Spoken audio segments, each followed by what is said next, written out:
Doctor अभिषिता है। तो आज हम बात करने वाले हैं इरिटेबल बाउल सिंड्रोम के बारे में और IBS।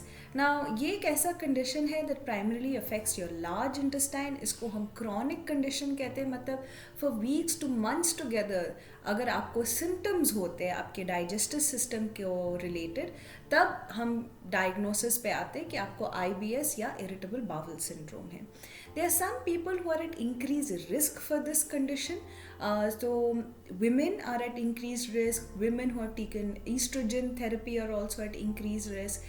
Then people younger than 50 or younger than 40 years of age group are at increased risk of being diagnosed with IBS. Also, if you have a history of any mental health problems like anxiety, depression, all of this, or a history of childhood abuse also could be one of the risk factors to develop IBS or irritable bowel syndrome. When we talk about symptoms of IBS or symptoms of irritable bowel syndrome, so you can experience a lot of bloating, abdominal cramps, especially cramps upon having a bowel movement, and you can also experience constipation, diarrhea. There can be a change in the appearance of your stools, there can be a change in the frequency of your bowel movement, and all of these symptoms should last for at least a couple of months before the diagnosis of IBS is made. How to treat irritable bowel syndrome?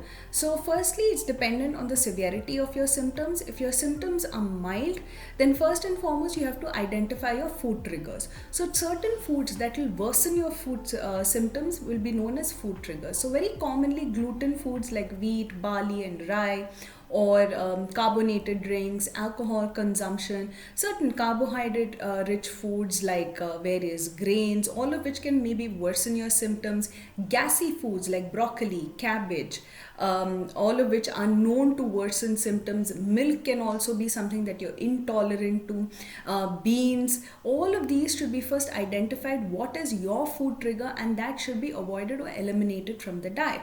Apart from this, having a regular lifestyle definitely helps keep your symptoms of irritable bowel syndrome under control. So exercising regularly, 30 to 45 minutes of moderate intensity exercise every day, aerobic exercises like running, walking, swimming, or playing a sport, all of which will help a lot.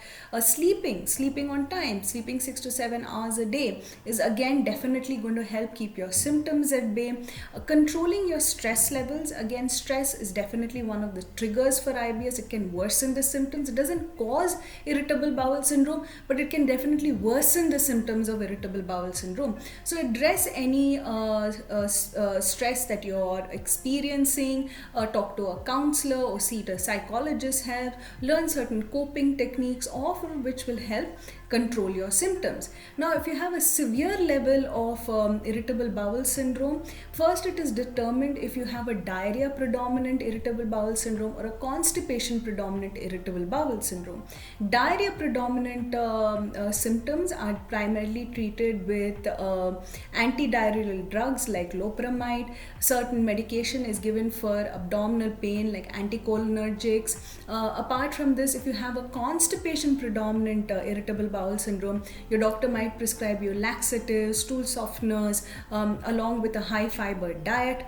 And obviously avoiding all the food triggers is very important. Having a regular lifestyle will also help. If all of these medications and these lifestyle interventions don't help, the doctor might prescribe antidepressants to you and advise you to seek help and counseling from a psychologist or a psychiatrist to address any mental health issues that you might be experiencing. And it's important that we don't ignore this advice, because as long as you're experiencing those issues, your symptoms are going to just go on to worsen. Apart from this, sometimes there are certain specific medications that maybe a medical gastroenterologist might prescribe to you. So these are drugs that will kind of reduce the muscle contractions causing abdominal pain, and they also prescribe a drug which is known as rifampicin or rifamycin. All of these will help relieve the symptoms. Now, who should you consult if you're experiencing symptoms of irritable bowel syndrome? You can talk to a general physician or internal medicine doctor, or you can approach a medical gastroenterologist, all of whom can diagnose this condition as well as treat it. Don't forget to like and share this video. For more such videos, do subscribe to the MFine channel and hit the bell icon to never miss any update.